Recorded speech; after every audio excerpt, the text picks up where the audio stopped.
Okay, this is a pentagram. It can be viewed either way. See how it's turning? Okay, so it's this way, then this way, then this way. Okay, well, let's start it this way, which is above. Okay, this is, oh, people would be like, oh, this is the right way.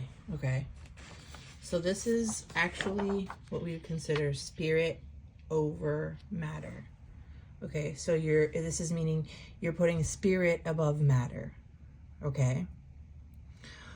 Well, everyone would be like, that's great. And the opposite would be matter over spirit. Okay, like this. Matter over spirit. Okay. So the thing is, though, is both are not balanced. So you have to combine them. And now I'm going to show you what a Freemason is.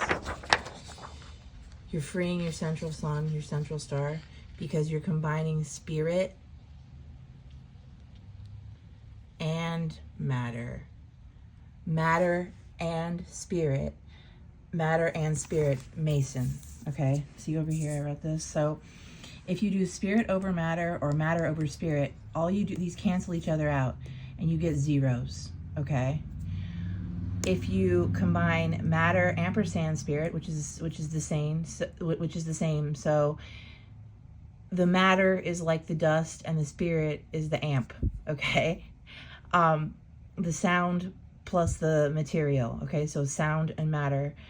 Then you get the Freemason. So if you get spirit and matter, matter and spirit, you get a Mason.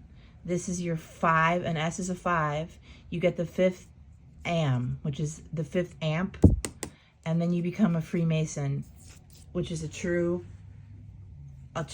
holy being, because you have, well, I mean, as far as like, this is like one level, okay, if you want to look at a level, but this is why they're always switching from red to blue, from red to blue, from red to blue, because they're trying to get you to always choose spirit or matter.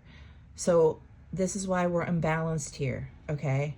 So if you're choosing spirit over matter or matter over spirit, you're imbalanced. You have to do spirit and matter.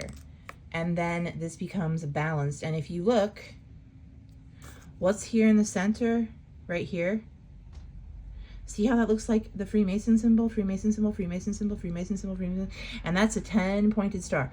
1, 2, 3, 4, 5, 6, 7, 8, 9, 10. 10-pointed star. And in the center, see, this is why geometry is really important, okay? It can teach you a lot.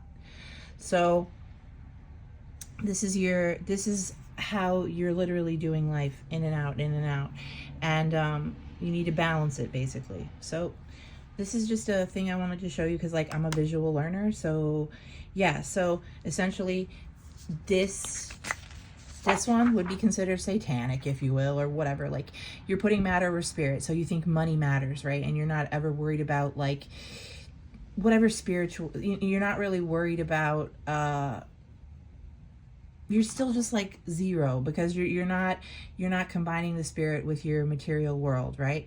And then if you're only doing the opposite, which is this, spirit over matter, then that's like inertia, and you're not combining the two. So you got to combine them both. So spirit over matter, matter over spirit,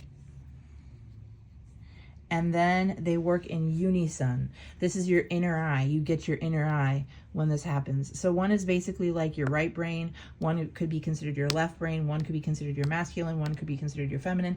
One could be considered, if you want to go with chakras, one would be considered like your root, and one would be considered your mind. Yeah. And then you have all these in between. So, yeah. And this is how you get to the 11, because when you get the 10, then you go to the 11th. And then the 12th is like Capricorn, where you're like half goat, half sea animal, right? So everything is coded for this. I mean, this is like my understanding. Okay, if anyone has anything to add, please do so. Thank you.